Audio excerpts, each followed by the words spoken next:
Good morning. Man, I haven't done a video in a while. I haven't even thought of it. I got over the weekend a couple of comments on my videos that I already have posted, and it really surprised me. I mean, and I knew I was putting stuff on YouTube, but I didn't think anyone would watch it. You know, it was mainly just for me, like a chronicling, like a diary of life and just what's going on in my experience right now.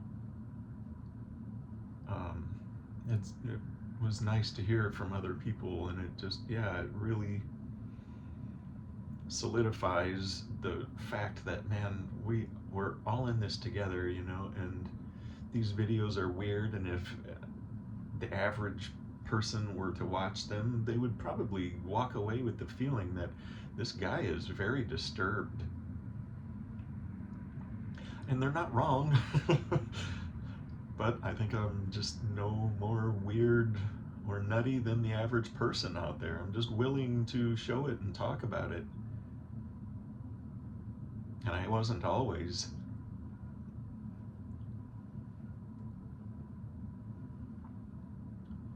I just had a guy come in my office 10 minutes ago or so, and he was talking about that one of my friends saw a Muslim guy at Walmart sitting in the aisle praying. And he said, that's too close to home. This can't be happening, you know. I'm like, well, okay, who knows if it really happened, and if it did happen, well, it's not really a big thing, you know. But to him, it was very, very real, and I could tell, it inspired a lot of fear. It lit gasoline in him that was already spilled and laying on the floor and just waiting for a match. That's fear. And it's real to him, and it's valid to him. And I could hear the validity of what he was saying when I consider where it's coming from. You know, it's easy to see what drives another person, because I have the same fear in me. It's human fear.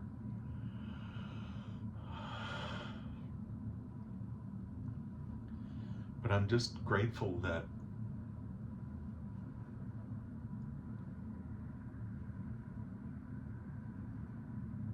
I don't externalize that fear as much as others do, or as much as I used to.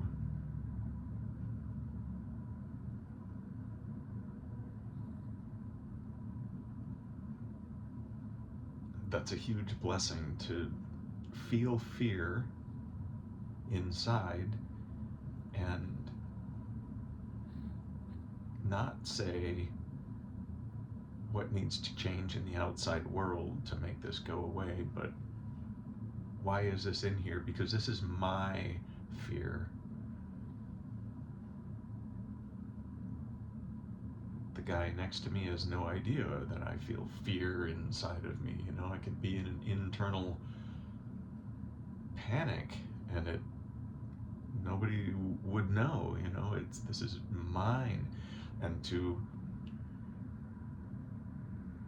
treat and just get rid of that fear, like use the world as a lightning rod for that fear, you know. I'd rather deal with it. I'd rather transcend it and work with it inside of me instead of assigning it to the world. It might feel good, and it does feel good in an immediate way to give that fear to somebody else, you know, to yell at somebody, or to blame a group or a country or religion, a race, gender. it doesn't work. It doesn't work long term.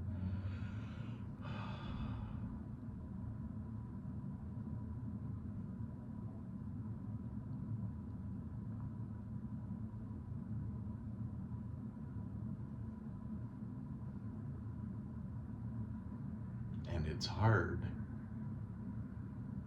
to own that fear. It's hard to sit with that fear. But it's sort of, it is a game. It's a practice. It's a sport. I mean, Michael Singer is right. This is like a sport. The more you practice, you're going to get better at it. But when this thing you're going to get better at involves deep fear that feels very personal and real, it's hard, and it has to be hard. If it weren't hard, we would all be free. It has to be hard.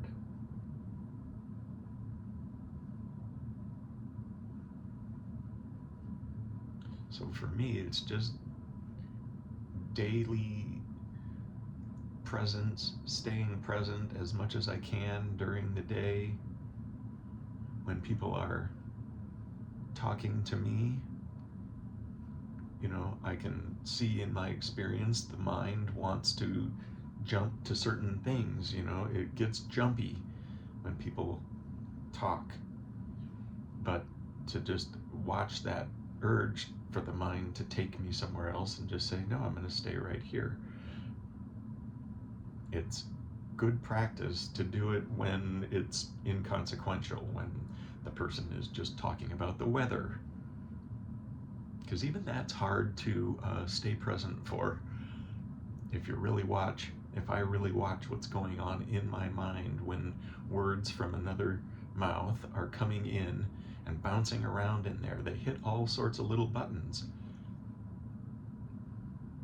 And those buttons produce feelings, and those feelings have a momentum, an urge in there to go here with it, to say this to them. Or to hear an ambulance or a fire truck coming like a half a mile away, and they're going to come by your street because you live on a busy street that they always take that route. To just say, all right, here it comes, and it gets louder and louder, but you're anchored. You just make a choice. It's a game just to stay anchored inside to wherever you're putting your attention. It could be just, sometimes I walk around with my thumb between my fingers like this and just walk that way and just keep my attention on the sensation that produces, or a mantra in my head, or I can hear like a ringing in my head constantly. It's always there, but to just put my attention on that and hold it on that high-pitched sound, it's an anchor. And just to do that while I'm driving, and to watch what takes the attention, what steals it. And it's usually just little BS, somebody pulls out in front of you, or a thought comes and it seems important, and you just follow that trail of breadcrumbs and it leads you into the dark woods of the mind, and then you're off to the races, one thought after the next, lost, unglued, floating, unmoored. So my practice lately, this is such a disjointed video, there's no common thread to it all. I'm just talking, but my practice lately has just been staying anchored inside as much as I can while the day goes on. And even doing that produces fear, and it's from the ego because, you know, it's every moment that I'm staying present and anchored with my attention inside is a moment that I'm not feeding the ego, and it's so used to eating at a buffet, pigging out, you know, on my unconsciousness,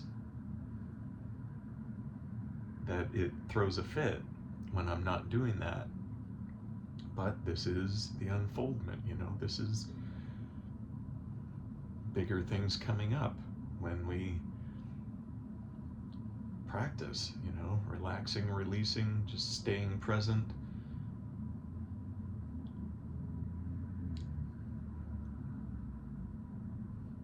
Thanks for listening to another one. I don't know that I said anything, but it's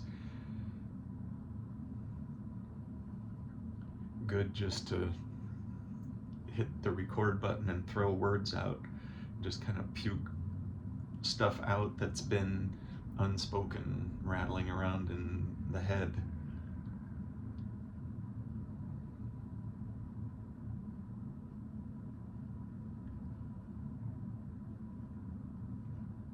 Just do today. Just do today.